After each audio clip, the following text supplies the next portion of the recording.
ঘূর্ণিঝড় ইয়াসের প্রভাবে উত্তাল সাগর, পটুয়াখালীতে বেড়ি বাঁধ ভেঙে তলিয়ে গেছে ৮টি গ্রাম, পানিবন্দী ৮,০০০ মানুষ। বাগেরহাটের মোড়েলগঞ্জ স্বাস্থ্য কমপ্লেক্স ও খাদ্য গুদামে হাঁটু পানি। এতটা তীব্রতা যা আমার জীবনে আমি দেখি নাই। দোকানপাট ছিল, বাসায় নিয়ে গেছে। আতঙ্কে উপকূলের বাসিন্দারা। এই বাঁধগুলো দেখতেছেন, এ তো যখন তখন প্লাবিত হয়ে যাওয়ার সম্ভাবনা। এখানে ঝড় আসলে ভেঙে চলে গেলে আমরা তো এখন বসবাস করতে পারবো না। পশ্চিমবঙ্গে ব্যাপক ঝড় বৃষ্টি, উড়িষ্যা উপকূলে আঘাত হানতে পারে কাল দুপুরের মধ্যেই। দেখছিলেন প্রধান শিরোনাম, দুপুরের সময় সঙ্গে আছে আমি ইমদাদুল হক। এবার অন্যান্য শীর্ষ সংবাদ। করোনার মধ্যেই ঢাকায় ভয়াবহ ব্ল্যাক ফাঙ্গাস সংক্রমণে একজনের মৃত্যু, উপসর্গ নিয়ে হাসপাতালে আরেকজন। সতর্ক থাকলেই প্রতিরোধ সম্ভব বললেন স্বাস্থ্যমন্ত্রী। চাঁপাইনবাবগঞ্জে লাগামহীন করোনা সংক্রমণে উদ্বেগ, সীমান্ত দিয়ে ভারতীয় ভ্যারিয়েন্ট ঠেকাতে তৎপরতার তাগিদ। বিশেষ লকডাউনে হাজার কোটি টাকার আম ব্যবসা নিয়ে চরম দুশ্চিন্তা। করোনায় ম্লান প্রেম ও দ্রোহের কবির ১২২তম জন্মবার্ষিকী, সমাধিস্থলে বিভিন্ন সংগঠনের ফুলেল শ্রদ্ধা, এখনও প্রাসঙ্গিক অসাম্প্রদায়িকতার বার্তা।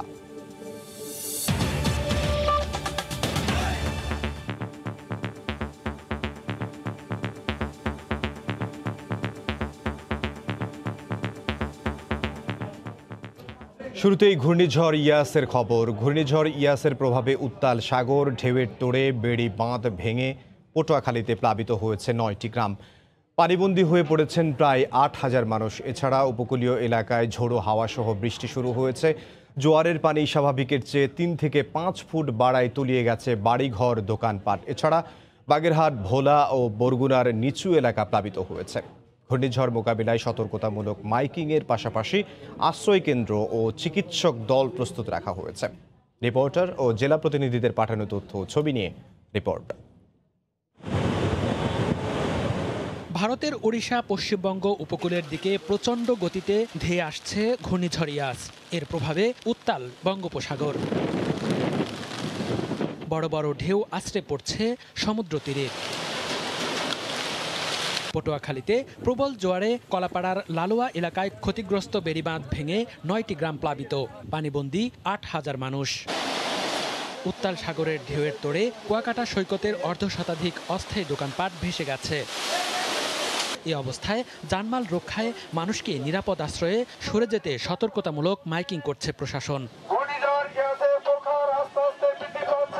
দোকানপাট ছিল, বাসায় নিয়ে গেছে, প্লাস মালামাল যা ছিল কিছু সরাইতে পারছি, আর কিছু হয়তো পারি নাই। এতটা তীব্রতা যা আমার জীবনে আমি দেখি নাই। সিডারের পর যে এইরকম যে সাগর উতল হয় আসলে কি দেখি নাই। ঘূর্ণিঝড়ের প্রভাবে বাগেরহাটে নদী খালের পানি দ্রুত বাড়ছে। জেলার মোড়েলগঞ্জ উপজেলা স্বাস্থ্য কমপ্লেক্স, উপজেলা খাদ্য গোদাম চত্বর হাঁটু পানির নিচে। এছাড়া শরণখোলার বলেশ্বর, মোড়েলগঞ্জের পানগুচ্ছি, মোংলার পশুর, ভৈরব ও দড়াটানা সহ সকল নদ নদীর পানি স্বাভাবিক জোয়ারের চেয়ে ২ থেকে ২.৫ ফুট উপর দিয়ে প্রবাহিত হচ্ছে। ঘূর্ণিঝড় বন্যার কথা শুনলেই সবাই আতঙ্কে থাকি। কখন জানি পানি আসে, কখন জানি ঘরবাড়ি প্লাবিত হয়ে যায়। পানির যে স্রোত, তাতে বের হতে পারতেছি না ঘর থেকে। আতঙ্কে ছিলাম যে কখন আমাদের ঘরবাড়ি পানিতে প্লাবিত হয়। সাতক্ষীরায় ঘূর্ণিঝড় ইয়াসের প্রভাবে গুঁড়ি গুঁড়ি বৃষ্টি শুরু হয়েছে। প্রবল জোয়ারের পানি যাতে লোকালয়ে ঢুকতে না পারে সেজন্য শ্যামনগর উপজেলার বাতনিখালী, বুড়িগোয়ালিনী, দুর্গাবাটি এবং কৈখালী এলাকায় ঝুঁকিপূর্ণ বাঁধ মেরামতের চেষ্টা করছেন স্থানীয়রা। খুলনার দাকপ উপজেলার বেশ কিছু জায়গায় বেড়িবাঁধ দুর্বল হয়ে পড়ায় পানির চাপ বাড়লে যে কোনো সময় লোকালয়ে প্লাবিত হওয়ার আশঙ্কা স্থানীয়দের। এই বাঁধগুলো দেখতেছেন, এ তো যখন তখন প্লাবিত হয়ে যাওয়ার সম্ভাবনা। খুব আতঙ্কিত, যেটা এখানে ঝড় আসলে ভেঙে চলে গেলে আমরা তো এখন বসবাস করতে পারবো না। ভাঙন আমাদের কাছে, যখন তখন ভেঙে পানি ঢুকতে পারে। এদিকে ঘূর্ণিঝড়ের প্রভাবে জোয়ারের পানি বেড়ে বরগুনার বড়ইতলা ফেরিঘাট তলিয়ে গেছে। এছাড়া পাথরঘাটার পদ্মা এলাকায় আধা কিলোমিটার বেড়িবাঁধ ভেঙে পানি ঢুকে পড়েছে লোকালয়ে।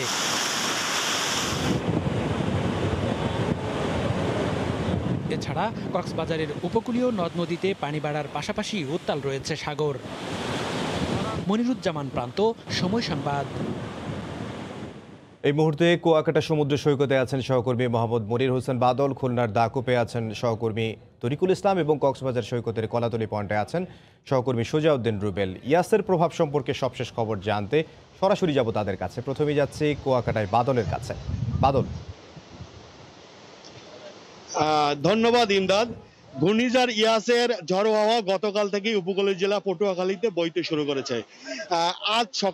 আজ সকালে সমুদ্র সৈকত কুয়াকাটায় বড় বড় ঢেউ আছড়ে পড়ে। এই সমুদ্র সৈকত কুয়াকাটায় যে সমুদ্রের বড় বড় ঢেউ আছড়ে পড়ার কারণে যে কুয়াকাটার যে আশেপাশে যে স্থায়ী বা অস্থায়ী বেশিরভাগই দোকানপাট ছিল, সেই দোকানপাট 50টা অর্ধশতাধিক দোকানপাট ঢেউয়ের তলে সমুদ্রে বিলীন হয়ে যায়। এছাড়া 12টার দিকে একটি ঝড়ো হাওয়া হয় সমুদ্র সৈকত কুয়াকাটায়। এই ঝড়ো হাওয়ায় সমুদ্র সৈকত কুয়াকাটার কিছু ঘর বাড়ির টিন এবং দোকানপাটের এবং আশেপাশের কিছু দোকানপাটের টিন উপড়ে নিয়ে যায়। এছাড়া সমুদ্র সৈকত কুয়াকাটা বর্তমানে উত্তাল রয়েছে। তবে আপনাকে আরেকটা বিষয় জানিয়ে রাখি যে পটুয়াখালী যে পানি উন্নয়নের বেড়িবাঁধ রয়েছে, পটুয়াখালী পানি উন্নয়নের বেড়িবাঁধের কলাপাড়া উপজেলায় লালুয়া এবং হলো নিজামপুরে বেড়িবাঁধ ভেঙে প্রায় 8 থেকে 10 কিলোমিটার বেড়িবাঁধ ভেঙে পানি লোকালয়ে প্রবেশ করে। এতে প্রায় 7 থেকে 8 হাজার মানুষ পানিবন্দী হয়ে পড়ে। এদেরকে উদ্ধারের জন্য এবং এদেরকে স্বাভাবিক কিভাবে সাইক্লোন শেল্টারে নেওয়া যায় সেভাবে পটুয়াখালী জেলা প্রশাসক আমি মতিউর ইসলাম চৌধুরীর সাথে কথা বলেছি। তিনি বিষয়টা জানিয়েছেন যে আমাদের 804টি সাইক্লোন সেন্টার প্রস্তুত রাখা হয়েছে। এছাড়া শুকনো খাবার সহ শিশু খাবার আমরা প্রস্তুত রেখেছি। এছাড়া যাতে ঘূর্ণিঝড়ের সময় কোনো সময় ঝামেলা না, ঘূর্ণিঝড়ের সময় 2,55,40,00,60,40,000 টাকা বরাদ্দ রাখা হয়েছে। এই ছিল পর্যটন এলাকা কুয়াকাটা থেকে ঘূর্ণিঝড় ইয়াসের আমার কাছে সর্বশেষ খবর। আমি এখন চলে যাচ্ছি খুলনায়, সেখানে আছে আমাদের সহকর্মী তরিকুল ইসলাম।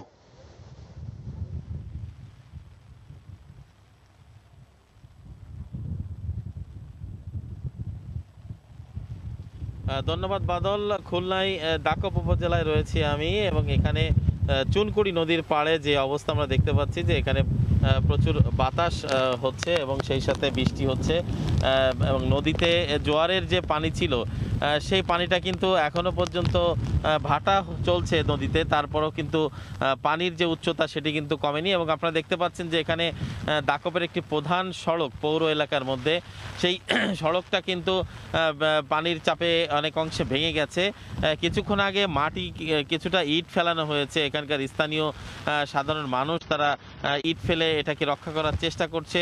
এবং এখানে একটু আগে পানি উন্নয়ন বোর্ডের যারা দায়িত্বশীল কর্মকর্তা রয়েছে তারা এই এলাকায় এসেছিল এবং তারা বলছেন যে তাদের কাছে যে জিও ব্যাগ রয়েছে সেই ব্যাগ তারা দিচ্ছে 500 ব্যাগ এবং এটাকে রক্ষা করার জন্য যে পরিমাণ ব্যাগ প্রয়োজন সেটাও তাদের কাছে খুব বেশি মজুদ নাই বলে তারা জানিয়েছেন। তবে এই মুহূর্তে যতটুকু সাপোর্ট দেওয়া প্রয়োজন বা সহায়তা প্রয়োজন স্থানীয় জনসাধারণকে নিয়ে তারা এইটাকে রক্ষা করার চেষ্টা করবেন। তো স্থানীয় এখানকার জনপ্রতিনিধিরা যেটি বলছেন যে এই সড়কটি যদি এই মুহূর্তে এই নদীতে বিলীন হয়ে যায় পানির চাপে, তাহলে কিন্তু এখানকার মানুষের যাতায়াতে চরমভাবে ব্যাহত হবে এবং এখানে মানুষ কিন্তু স্বাভাবিকভাবে চলাফেরা করতে পারবে না, পাশাপাশি গ্রামের পর গ্রাম কিন্তু পানিতে প্লাবিত হবে।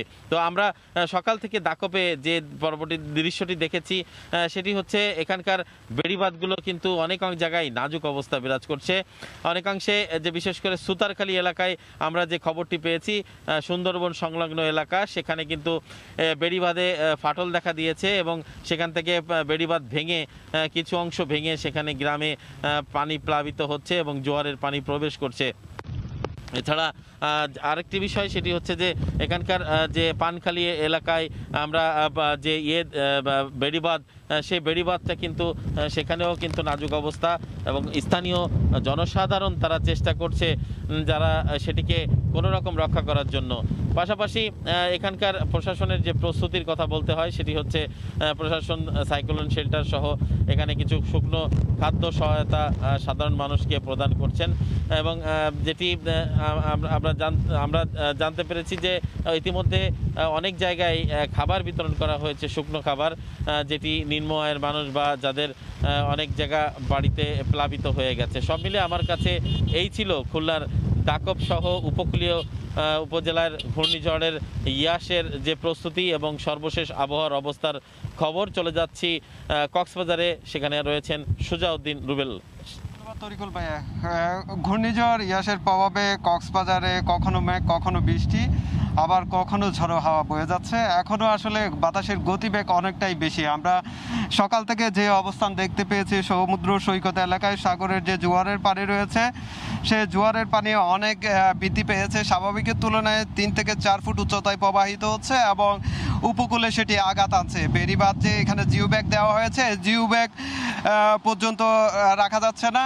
এছাড়াও যে ঝাউবীতি রয়েছে সেই ঝাউবীতিও ক্ষয়ক্ষতি হয়েছে। অন্যদিকে উপকূলীয় এলাকাগুলো প্লাবিত হয়েছে বলে আমরা জানতে পেরেছি। তবে যে বিষয়টি বলতে হয়, কক্সবাজার উপকূলে প্রায় 10 লাখের অধিক মানুষ রয়েছে। এসব মানুষকে যদি আরও সংখ্যা বাড়ে কিংবা যদি অবস্থা খারাপ হয় তখন সরিয়ে নিয়ে আনার জন্য জেলা প্রশাসন সব ধরনের প্রস্তুতি নিয়ে রেখেছে। আমরা জেলা প্রশাসনের মাধ্যমে যেটি জানতে পেরেছি, 576টি আশ্রয় কেন্দ্র এবং তার পাশাপাশি 1000 শিক্ষা প্রতিষ্ঠান মানুষজনকে আশ্রয় দেওয়ার জন্য প্রস্তুত রাখা হয়েছে। এছাড়া প্রায় 8000 স্বেচ্ছাসেবক প্রস্তুত রাখা হয়েছে। যদি সংকেত বাড়ে সাথে সাথে তাদেরকে মাঠে নামিয়ে দেওয়া হবে। প্রথমে 4 নম্বর সতর্ক সংকেত থাকলে তা মাইকিং করা হবে। এরপর 6 নম্বর সংকেত দিলে সাথে সাথে মানুষজনকে সরিয়ে আশ্রয় কেন্দ্রে নিয়ে আসা হবে বলে আমরা কক্সবাজার জেলা প্রশাসক মোহাম্মদ মামুনুর রশিদ সেটি নিশ্চিত করেছেন। তবে এই মুহূর্তে আসলে কক্সবাজারে যে ঘূর্ণিঝড় ইয়াসের প্রভাবে আসলে বাতাসের গতিবেগ অনেকটাই বেড়েছে এবং সাগরের জোয়ারের পানির যে উচ্চতা সেটিও বৃদ্ধি পেয়েছে। আমরা সকাল থেকে দেখতে পেয়েছি প্রথম দিকে ঝড়ো হাওয়া বয়ে গিয়েছিল। এরপর থেকে আসলে এইখানে যে সৈকত এলাকায় যে মানুষজন ভিড় করার চেষ্টা করেছিল, কিন্তু যারা লাইফগার্ড কর্মী কিংবা ট্যুরিস্ট পুলিশ রয়েছে তারা কাউকে তারা প্রবেশ করতে দেয়নি। সাথে সাথে তাদেরকে সরিয়ে দেওয়া হয়েছে। এছাড়াও যে ঝাউবীতি রয়েছে, ঝাউবীতিরও ব্যাপক ক্ষয়ক্ষতি হয়েছে বলে আমরা দেখেছি। তো আমার কাছে ছিল ঘূর্ণিঝড় ইয়াসের সর্বশেষ। আমরা এখন ফিরে যাচ্ছি স্টুডিওতে। ঘূর্ণিঝড় ইয়াসের প্রভাব উপকূলে কেমন পড়েছে সে বিষয়ে আমাদেরকে বিস্তারিত জানাচ্ছিলেন কক্সবাজার থেকে এবং এর আগে খুলনা থেকে এবং তার আগে কুয়াকাটা থেকে আমাদের সহকর্মীরা। ঘূর্ণিঝড়ের প্রভাবে জোয়ারের পানির উচ্চতা বাড়ায় শঙ্কিত কক্সবাজার উপকূলবাসী। বাসিন্দাদের অভিযোগ, দুর্যোগের মৌসুম এলেই ভাঙা বেড়ি বাঁধ দিয়ে জোয়ারের পানি ঢুকে প্লাবিত হয় ঘরবাড়ি। তাই টেকসই বেড়ি বাঁধ নির্মাণের দাবি করেছেন তারা। অবশ্য পানি উন্নয়ন বোর্ড বলছে ঘূর্ণিঝড়ের প্রভাবে জোয়ারের পানির প্রবেশ ঠেকানোর কাজ চলছে। এ বিষয়ে বিস্তারিত জানাচ্ছেন সুজাউদ্দিন রুবেল। সমুদ্রের খুবই কাছের গ্রাম মহেশখালী উপজেলার মাতারবাড়ির ষাটপাড়া। ঘূর্ণিঝড়, বন্যা বা জোয়ারের পানি থেকে গ্রামের মানুষদের রক্ষায় দেওয়া হয়েছিল বেড়িবাঁধ, কিন্তু এই বেড়িবাঁধে গেল কয়েক বছর ধরে ভাঙন দেখা দিয়েছে। জিও ব্যাগ দিয়েও রক্ষা হচ্ছে না। এ অবস্থায় ঘূর্ণিঝড় ইয়াস নিয়ে চরম দুশ্চিন্তায় উপকূলের বাসিন্দারা। তাদের অভিযোগ, সামান্য জোয়ারের পানিতে তলিয়ে যায় গ্রামের ঘরবাড়ি। তাই ঘূর্ণিঝড় ইয়াসের প্রভাব নিয়ে আতঙ্কে রয়েছেন তারা। এমনিতে জোয়ারের পানি প্লাবিত হচ্ছে, আর নিম্নচাপের পানি হলে তো আমাদের বাঁচার কোনো উপায় নেই। ঘূর্ণিঝড় নিয়ে আমরা খুব চিন্তায় আছি। আমাদের এলাকায় বেড়িবাঁধ নাই। শুধু এই বেড়িবাঁধই নয়, উপকূলের বেশ কয়েকটি বেড়িবাঁধ রয়েছে চরম ঝুঁকিতে। তাই টেকসই বেড়িবাঁধ নির্মাণের দাবি উপকূলবাসীর। জিও ব্যাগ দিয়েছে ভালো করে, জোয়ার আসে ব্যাঙ্গে যায়, বাটাতে দিয়ে যায়। প্রতি বছর বর্ষায় জোয়ারের পানিতে এটা তলিয়ে যায়। সিরিয়াসভাবে কোনোদিনও এই কাজটা হয়নি। বেশি কষ্ট আছি আমরা। ইঞ্জানারা কিছু সরকার তাহলে কিছু মোটামুটি হাড়ির বেড়িবাঁধ না চাই যাবাজি। তবে পানি উন্নয়ন বোর্ড জানায় ঘূর্ণিঝড় ইয়াসের প্রভাবে ভাঙা বেড়িবাঁধ দিয়ে জোয়ারের পানির প্রবেশ ঠেকাতে কাজ চলছে।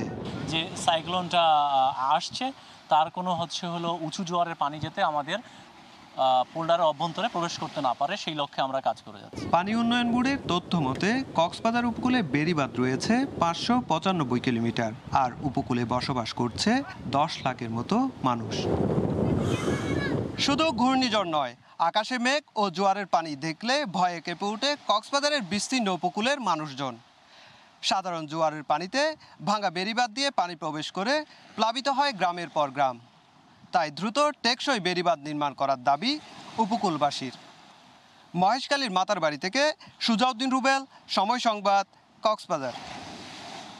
ঘূর্ণিঝড় ইয়াসের প্রভাবে প্লাবিত হয়েছে বাগেরহাটের নিচু এলাকা। সে খবর জানাতে এই মুহূর্তে মোড়েলগঞ্জের পানগুচ্ছি নদীর তীরে আছেন সহকর্মী আলী আকবর টুটুল। সরাসরি যাব তার কাছে। টুটুল,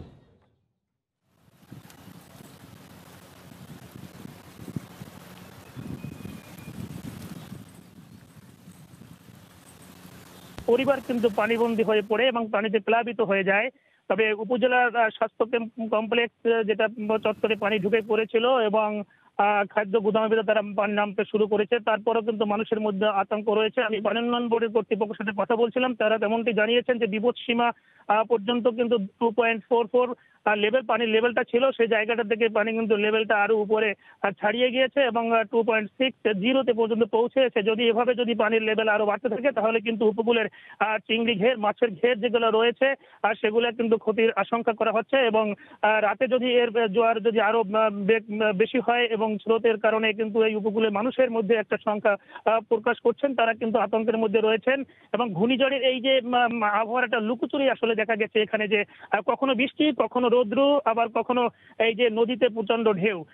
আমরা দেখেছি কিছুক্ষণের আগেই যে কিছু নদী থেকে কিন্তু উপকূলের দিকে আসলে মাছ ধরা ট্রলারগুলো ফিরছে এবং এই যে নদীর যে দুপাশে যে বেড়িবাঁধের যে বাইরে যে মানুষগুলো রয়েছে, আসলে এই মানুষগুলো কিন্তু আসলে দুর্ভোগের মধ্যে বেশিটাই রয়েছে। তারা বলছে হয়তো সন্ধ্যা নাগাদ তারা এই পানির লেভেলটা যদি বেড়ে যায় তাহলে সাইক্লোন সেন্টারে যাওয়ার মতো তাদের পরিস্থিতি রয়েছে, তারা কিন্তু সেখানে যাবেন বলে এমনটাই আশঙ্কা করছেন এবং তাদের একটাই দাবি যে আসলে ভেড়িবাঁধ না থাকার কারণে কিন্তু তার সংখ্যাটা আসলে বেশি প্রকাশ করেন। কারণ হচ্ছে নদীর দুধারেই কিন্তু আসলে যে ভেড়িবাঁধের ভাঙা বেড়িবাঁধ এবং কখনো কোনো জায়গায় বেড়িবাঁধ নেই এবং যে বেড়িবাঁধগুলো রয়েছে সেই জায়গাটা কিন্তু আসলে দুর্বল থাকার কারণে কিন্তু এই সংখ্যাটা তারা প্রকাশ করছে।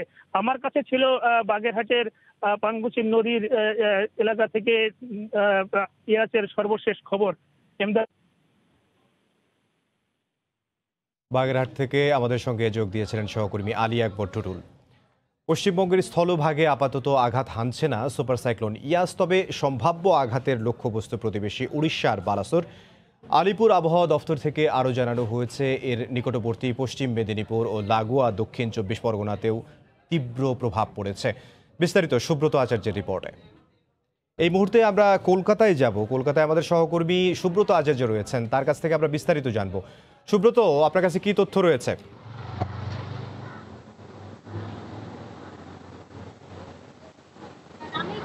ইমদাদ, আপনাকে ধন্যবাদ। ইমদাদ, আপনি জানেন যে নির্ধারিত সময়ের অনেক আগেই কিন্তু এই সুপার সাইক্লোন ইয়াস তার লক্ষ্যবস্তু অর্থাৎ ল্যান্ডফল হতে চলেছে উড়িষ্যার বালাসোরে এবং ইতিমধ্যেই সেটি কিন্তু মধ্যসাগর থেকে, বঙ্গোপসাগর থেকে কিন্তু উত্তর এবং উত্তর পশ্চিম দিকে এগিয়ে চলছে। এবং আবহাওয়া দপ্তর থেকে, যেটি আলিপুর আবহাওয়া দপ্তর থেকে সবশেষ জানানো হয়েছে যে সেটি কিন্তু এই সুপার সাইক্লোন ঘন্টায় 170 থেকে 190 কিলোমিটার বেগে আঘাত আনতে পারে এবং সেটি উড়িষ্যা হয়ে ঝাড়খণ্ডের দিকে যাবে। পশ্চিমবঙ্গের 5টি জেলা অর্থাৎ পূর্ব পশ্চিম মেদিনীপুর, কলকাতা, উত্তর এবং দক্ষিণ 24 পরগনা কিন্তু এই যে ইয়াসের প্রভাবে অতি ভারী এবং ভারী বৃষ্টিপাতের আশঙ্কা করেছে, বজ্রপাতও আছে। আপনি জানেন যে প্রথম দিকে ধারণা করা হচ্ছিল যে এই সুপার সাইক্লোন কিন্তু পশ্চিমবঙ্গের দীঘা উপকূলবর্তী এলাকাতে আঘাত আনবে এবং স্বাভাবিকভাবে দীঘা আঘাত আনলে কলকাতা এবং উত্তর 24 পরগনা, দক্ষিণ 24 পরগনার দিকেও ব্যাপক ক্ষয়ক্ষতি হতে পারে। তবুও আপনি জানেন যে প্রশাসনের পক্ষ থেকে কিন্তু ব্যাপক তোড়জোড় করা হয়েছে। মুখ্যমন্ত্রী মমতা বন্দ্যোপাধ্যায় গতকাল থেকেই নবান্নে অবস্থান করছেন এবং সেখানে কিন্তু 24 ঘন্টার জন্য খোলা রাখা হয়েছে একটি হটলাইন। ইতিমধ্যেই উপকূলবর্তী অঞ্চল থেকে প্রায় 1 লক্ষেরও বেশি মানুষকে সরিয়ে নেওয়া হয়েছে। এই ঘূর্ণিঝড়ের প্রভাবে ইতিমধ্যেই দেখা গিয়েছে যে বিশেষ করে উপকূলবর্তী পশ্চিম মেদিনীপুরের দীঘায় সেখানে কিন্তু তীব্র জলোচ্ছ্বাস শুরু হয়েছে। দেখা গিয়েছে যে 40 থেকে একই সঙ্গে কিন্তু দক্ষিণ 24 পরগনা, সাগর এবং সেখানে নামখানা, কাকদ্বীপেও কিন্তু একই রকম ভাবে প্রবল বর্ষণের খবর পেয়েছে এবং প্রচুর ঝড়ো হাওয়া রয়েছে। সেখানে অনেক নদীবাঁধ ভেঙেছে। নদীবাঁধ ভেঙে কিন্তু যে পানি সেটি কিন্তু লোকালয়ে প্রবেশ করেছে। সেখানে আপনি জানেন যে ইতিমধ্যেই গত 3 দিন ধরে এনডিআরএফ এর যে ন্যাশনাল ডিজাস্টার ফাইটার তারা 24 ঘন্টা কাজ করছে। তাদের এছাড়াও রয়েছে উপকূলরক্ষী বাহিনী, তারাও কিন্তু নজরদারি চালাচ্ছেন এবং এখনো পর্যন্ত জানমালের কোন রকম ভাবে কোনো ক্ষয়ক্ষতির খবর পাওয়া যায়নি। মুখ্যমন্ত্রী মমতা বন্দ্যোপাধ্যায় সার্বক্ষণিক যে তার যে পর্যবেক্ষণ সেটি কিন্তু জারি রেখেছেন এবং নিশ্চয়ই তিনি যথারীতি প্রতিদিন বিকেলবেলা যেরকম নিয়মিত সাংবাদিকদের বৈঠক করেন, আজকেও কিন্তু শোনা যাচ্ছে যে বিকেল 4টার সময় তিনি এই ঘূর্ণিঝড় নিয়ে সাংবাদিকদের মুখোমুখি হবেন। তো এই ছিল ইমদাদ আমার কাছে সুপার সাইক্লোন ইয়াসের আমার কাছে থাকা সবশেষ। কলকাতা থেকে সহকর্মী সুব্রত আচার্য। এবার দেশে ভয়াবহ ভারতীয় ব্ল্যাক ফাঙ্গাসে আক্রান্ত হয়ে একজনের মৃত্যু হলো। 3 দিন আগে ঢাকার বারডেম হাসপাতালে মারা যান তিনি। আজ সকালে তার নমুনায় ব্ল্যাক ফাঙ্গাসের উপস্থিতি মেলে। আরও একজন উপসর্গ নিয়ে একই হাসপাতালে ভর্তি রয়েছেন। এদিকে সতর্ক থাকলেই কালো ছত্রাক প্রতিরোধ সম্ভব বলে মনে করেন স্বাস্থ্যমন্ত্রী। ভারতে করোনা মহামারীর মধ্যেই ব্যাপক হারে ছড়িয়ে পড়ছে ব্ল্যাক ফাঙ্গাস বা কালো ছত্রাক। ছোঁয়াচে না হলেও ভয়াবহ এই রোগে মৃত্যুহার বেশি, নেই প্রতিষেধকও। 3 দিন আগেই রাজধানীর বারডেম হাসপাতালে কোভিড পরবর্তী জটিলতায় মারা যান এক রোগী। মঙ্গলবার মাইক্রোবায়োলজির প্রাথমিক রিপোর্টে মারা যাওয়া ব্যক্তির নমুনায় মিউকরমাইকোসিস বা ব্ল্যাক ফাঙ্গাসের উপস্থিতি পাওয়া যায়। বাকি দুজন একজন তো আমাদের আছে, সেটাও আমরা সবগুলো উপাদানই আছে মিউকরমাইকোসিসের মতো, কিন্তু এখনও পর্যন্ত কালচার রিপোর্ট আমরা পাইনি, আমরা ওয়েট করতেছি। কিন্তু আমরা চিকিৎসা শুরু করে দিয়েছি। কোভিড যতটা সহজ হয়ে যতটা কন্টাজিয়াস, এটা কিন্তু কন্টাজিয়াস না, সহজ হয় না। গত 17ই মে কোভিড পরবর্তী জটিলতা নিয়ে সাতক্ষীরা থেকে আরও এক রোগী ভর্তি হয়েছেন বারডেম হাসপাতালে। তার অবস্থা আশঙ্কাজনক না হলেও কালো ছত্রাকের উপসর্গ রয়েছে। তিনি আক্রান্ত কিনা তা নিশ্চিত করতে 72 ঘন্টা সময় প্রয়োজন। 11ই মে আরও একজন সন্দেহভাজন রোগী সুস্থ হয়ে বাড়ি ফিরেছেন। পোস্ট কোভিড অনেক রকম আমাদের সমস্যা হচ্ছে, তো এটা আমরা একটু ফাঙ্গাল ইনফেকশনের মতো একটু মনে করলাম, দেন ইনভেস্টিগেশন হচ্ছিল আর কি। তো কালকে কিছু পরীক্ষা নিরীক্ষায় সাসপেক্টেড আপনার ওই যে মিউকরমাইকোসিস আমরা সাসপেক্ট করতেছি। This is not confirm diagnosis actually. এই ভাইরাস প্রতিরোধে ওষুধ প্রস্তুতের নির্দেশ দেওয়া হয়েছে জানিয়ে স্বাস্থ্যমন্ত্রী দেশবাসীকে আতঙ্কিত না হবার অনুরোধ জানিয়েছেন। ইতিমধ্যেই আমাদের যে মন্ত্রণালয়কে এবং বিভিন্ন ওষুধ কোম্পানিকে আমরা নির্দেশনা দিয়েছি যাতে এই ফাঙ্গাসের জন্য যে ধরনের ওষুধ লাগে সেই ওষুধটা জানি এখন থেকে তৈরি করে রাখে, এবং আমরা যাতে যদি আল্লাহ না করুন যদি এখানে রোগী বাড়ে তাহলে পরে জানি আমরা তাদেরকে যথাযথ চিকিৎসা ব্যবস্থা করতে পারি, ওষুধ আমরা দিতে পারি। বিশেষজ্ঞরা বলছেন অনিয়ন্ত্রিত ডায়াবেটিস ও অপ্রয়োজনে কোভিড রোগীকে স্টেরয়েড দেবার কারণে ব্ল্যাক ফাঙ্গাসের ঝুঁকি বাড়ছে বাংলাদেশে। মুজাহিদ শুভ, সময় সংবাদ, ঢাকা। এদিকে অক্সফোর্ড অ্যাস্ট্রাজেনেকার পর দেশে শুরু হয়েছে চীনের টিকা সিনোফার্মের প্রয়োগ। উপহার হিসেবে পাওয়া 5 লাখ ডোজ প্রথমে দেয়া হচ্ছে ঢাকা মেডিকেল সহ 4টি মেডিকেল কলেজের শিক্ষার্থীদের। চুক্তি সম্পন্ন হলে জুনেই চীন থেকে আনা টিকা গণহারে দেয়া সম্ভব বলে জানিয়েছেন স্বাস্থ্যমন্ত্রী। দেশে দ্বিতীয় কোনো টিকা হিসেবে প্রয়োগ শুরু হলো চীনের টিকা সিনোফার্মের। মঙ্গলবার ঢাকা মেডিকেল কলেজ হাসপাতালে শুরু হয় এই টিকার আনুষ্ঠানিক প্রয়োগ। 5ম বর্ষের শিক্ষার্থী অনন্যা সালাম সমতা প্রথম কোনো বাংলাদেশি হিসেবে গ্রহণ করেন সিনোফার্মের টিকা। আমার জন্য অবশ্যই একটা স্মরণীয় ঘটনা হয়ে থাকবে, পাশাপাশি আমার সকল ব্যাচমেটরাই হয়তো আজকে ভ্যাকসিন গ্রহণ করবেন। চীন থেকে উপহার হিসেবে পাওয়া 5 লাখ ডোজ দেয়া হবে 2.5 লাখ মানুষকে। প্রথম দিন ঢাকা মেডিকেল কলেজ বাদেও সোহরাওয়ার্দী, মুগদা, সলিমুল্লাহ মেডিকেল কলেজে প্রয়োগ শুরু হয়। সরকারের এই সিদ্ধান্তকে সাধুবাদ জানিয়েছেন শিক্ষার্থীরা। একটু ভয় কাজ করেছিল অবশ্যই, কিন্তু আমি এখন খুবই আনন্দিত। তো সেক্ষেত্রে হচ্ছে যেহেতু এখন আমরা শিক্ষার্থীরা পাচ্ছি, আশা করি আমাদের এই ভ্যাকসিন যখন কাজ করবে তখন আমাদের করোনা আক্রান্ত হওয়ার সম্ভাবনা খুবই কম থাকবে। সেক্ষেত্রে আমরা এই প্যান্ডেমিক সিচুয়েশনের মধ্যে আমরা ক্লাস করতে পারবো। উদ্বোধনী অনুষ্ঠানে মন্ত্রী জানান চীনের সঙ্গে চুক্তি সম্পন্ন হলে জুনেই এই টিকার গণহারে প্রয়োগ শুরু সম্ভব হবে। বাংলাদেশের সব জায়গায় আমরা এটা ব্যবস্থা নিব, কারণ প্রায় 2.5 লক্ষ ডোজ আছে, এবং আগামীতে ইনশাল্লাহ যদি চায়নার সাথে আমাদের এই যে চুক্তিটা হচ্ছে ভ্যাকসিনের জন্য, সেই চুক্তিটা বলবৎ হয়ে গেলে পরে চুক্তিটা যখন কার্যকর হয়ে যাবে তাহলে পরে আমরা এই জুন থেকেই আমরা ইনশাল্লাহ বেশি পরিমাণে আমরা ভ্যাকসিন পাবো এবং দেওয়া শুরু করতে পারবো। 10 দিনের মধ্যে দেশের সব সরকারি বেসরকারি মেডিকেল কলেজে এই টিকার প্রয়োগ শুরু হবে বলেও জানান স্বাস্থ্যমন্ত্রী। রাশেদ লিমন, সময় সংবাদ, ঢাকা। সীমান্ত জেলা চাঁপাইনবাবগঞ্জে হঠাৎ করে করোনা সংক্রমণের হার বাড়ায় চিন্তিত স্বাস্থ্য বিভাগ। তারা বলছেন আরও কিছু সীমান্তবর্তী জেলায় সংক্রমণের হার ঠেকাতে ব্যবস্থা নেওয়া হচ্ছে। ভারত থেকে যারা আসছেন তাদের সঠিক কোয়ারেন্টাইন নিশ্চিত করার তাগিদ দিয়েছেন বিশেষজ্ঞরা। দেশজুড়ে করোনা সংক্রমণের হার যখন কিছুটা নিচের দিকে, তখনই নতুন আতঙ্ক তৈরি করছে চাঁপাইনবাবগঞ্জ। গত কয়েকদিনে বেড়েই চলছে সংক্রমণের হার। এমন পরিস্থিতিতে স্বাভাবিকভাবেই উদ্বিগ্ন স্বাস্থ্য বিভাগ। পাশাপাশি খুলনা, সাতক্ষীরা, দিনাজপুরের মতো ভারত ঘেঁষা অঞ্চলে 10% বেশি সংক্রমণ ভাবিয়ে তুলছে তাদের। সীমান্তবর্তী জেলাগুলোতে উচ্চ হার আছে, তার মধ্যে চাঁপাইনবাবগঞ্জের এটা একটু বেশি। সারা দেশেই আমাদের চলাচল হচ্ছে, এটা চলাচল খুলে দিতে আমরা এটা একটা বাধ্যবাধকতা। দীর্ঘদিন চলাচল বন্ধ রাখা যায় না, দীর্ঘদিন সবকিছু বন্ধ রাখা যায় না, সেটি আমাদেরকে ঝুঁকি নিয়েও খুলতে হয়। তবে খোলার সময় অবশ্যই আমরা ঝুঁকিজনক কমে সেই কাজগুলো কিন্তু আমাদেরকে নিষ্ঠার সঙ্গে করতে হবে।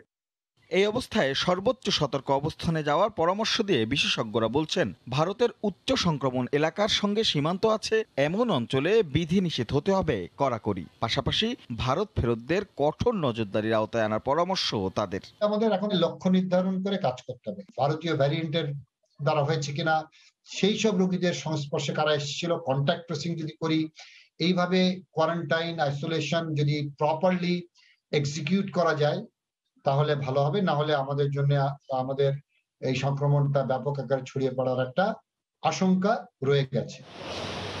এই মুহূর্তে দেশের করোনা সংক্রমণের হার 10% নিচে হলেও চাঁপাইনবাবগঞ্জ বাদেও সীমান্তবর্তী বেশ কয়েকটি জেলায় সংক্রমণ প্রায় 20%। রাশেদ লিমন, সময় সংবাদ, ঢাকা। এই মুহূর্তে চাঁপাইনবাবগঞ্জে আছেন সহকর্মী সাইফুর রহমান রকি। বিশেষ লকডাউনের খবর জানতে সরাসরি যাব তার কাছে। রকি,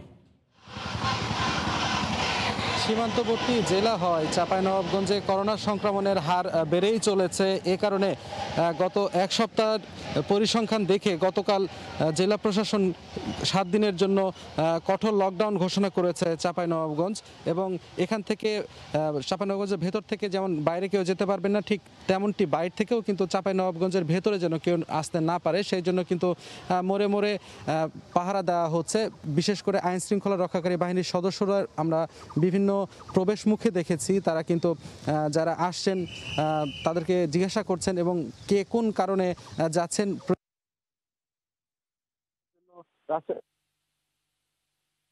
চেষ্টা করছেন। এবং তিনি যেটি বলছেন যে আসলে এখানে যেহেতু একটি বন্দর রয়েছে, এই বন্দর দিয়ে কিন্তু অনেকেই এখানে কিন্তু যারা চিকিৎসার কাজে বা ব্যবসায়িক কাজে যারা ভারতে গমন করেছিলেন তারা কিন্তু অনেকেই এখন ফেরত আসছেন।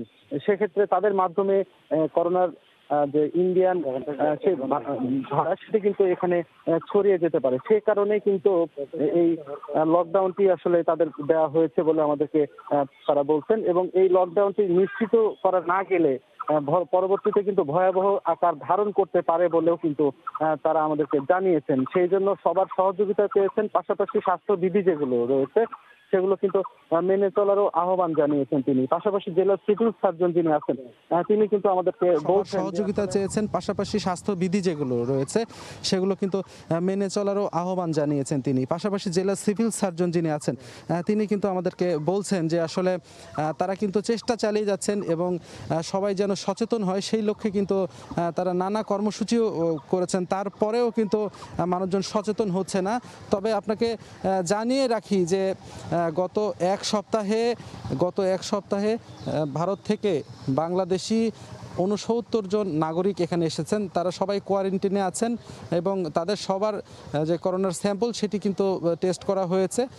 তবে দু একদিনের মধ্যেই সেগুলো কিন্তু পাওয়া যাবে বলে আমাদেরকে জানিয়েছেন রাজশাহী জেলা প্রশাসক। সব মিলিয়ে এখন আমরা যেমনটি দেখছি দোকানপাট বন্ধ রয়েছে, সকল যানবাহন বন্ধ রয়েছে, এখন পর্যন্ত লকডাউন চলছে এমনটি আমরা বলতে পারি। এই ছিল আমার কাছে চাঁপাইনবাবগঞ্জ থেকে। চাঁপাইনবাবগঞ্জ থেকে যোগ দিয়েছিলেন সহকর্মী সাইফুর রহমান রকি।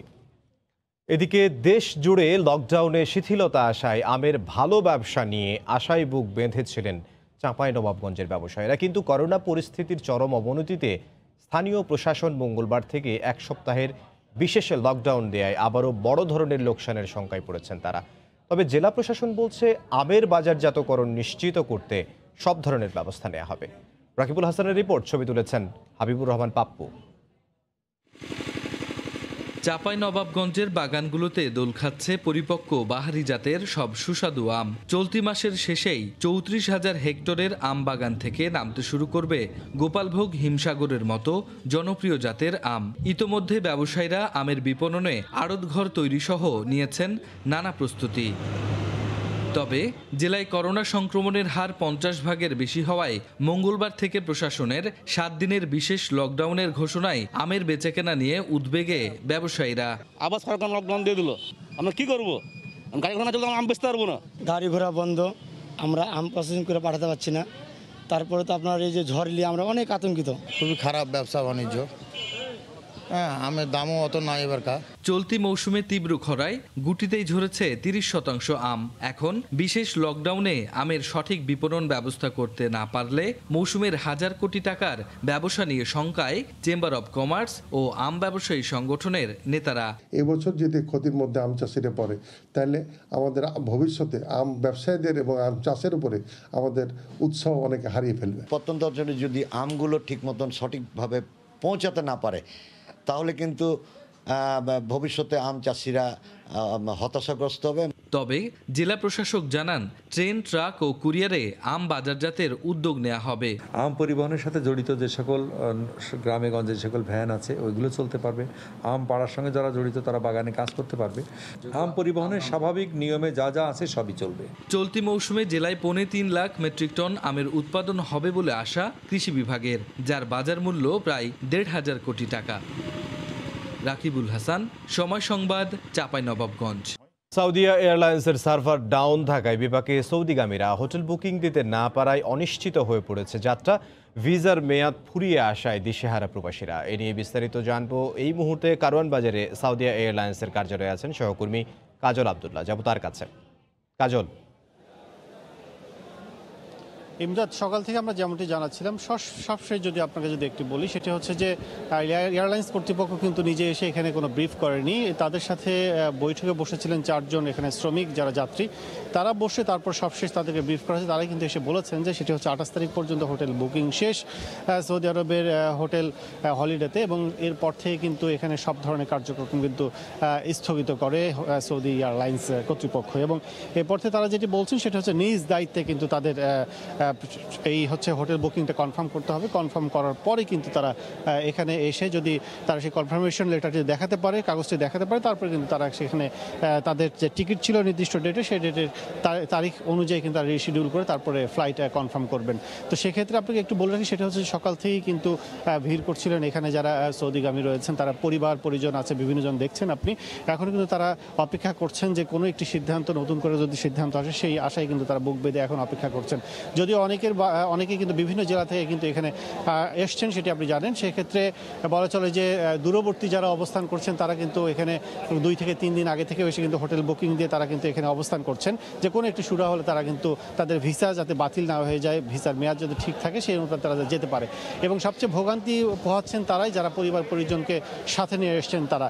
এবং তারা যেটি বলছেন সবশেষ যে আজকে এবং গতকাল যাদের ফ্লাইট বাতিল হচ্ছে তাদের সবশেষ কী সিদ্ধান্ত হবে, এটিও কিন্তু সৌদি এয়ারলাইন্স কোনো সিদ্ধান্ত কিন্তু জানাননি। তারা সব দায় এড়িয়ে গতকাল পর্যন্ত তারা ছিলেন যে তারা নিজেরা টাকা নেবে এবং হোটেল বুকিং দেবেন, কিন্তু আজকে তারা দায় এড়িয়ে বলা চলে যে শ্রমিকদের ওপর, যাত্রীদের ওপর চাপালে যে তারা নিজের উদ্যোগে হোটেল বুকিং করতে হবে এবং তাদেরকে সেইভাবে তারা যেতে হবে। তো এখন পর্যন্ত সৌদি এয়ারলাইন্স থেকে আমি কথা বলার চেষ্টা করেছি, তারা কিন্তু কোনোভাবে আমাদের সাথে কথা বলেননি। তো এই ছিল ইমদাদ এখন পর্যন্ত সৌদি এয়ারলাইন্সের কার্যালয় থেকে সবশেষ। কারওয়ান বাজার থেকে সহকর্মী কাজল আব্দুল্লাহ। এ পর্যায়ে শীর্ষ সংবাদ জানিয়ে দিচ্ছে আরও একবার। ঘূর্ণিঝড় ইয়াসের প্রভাবে উত্তাল সাগর, পটুয়াখালী ও বাগেরহাটে তলিয়ে গেছে গ্রামের পর গ্রাম। আতঙ্কে উপকূলবাসী। পশ্চিমবঙ্গে ব্যাপক ঝড় বৃষ্টি।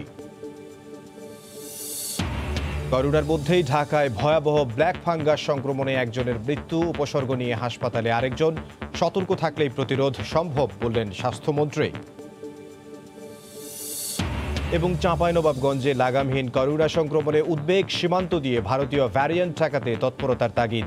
বিশেষ লকডাউনে হাজার কোটি টাকার আম ব্যবসা নিয়ে চরম দুশ্চিন্তা। এই ছিল দুপুরের সময়। সঙ্গে থাকুন সময়।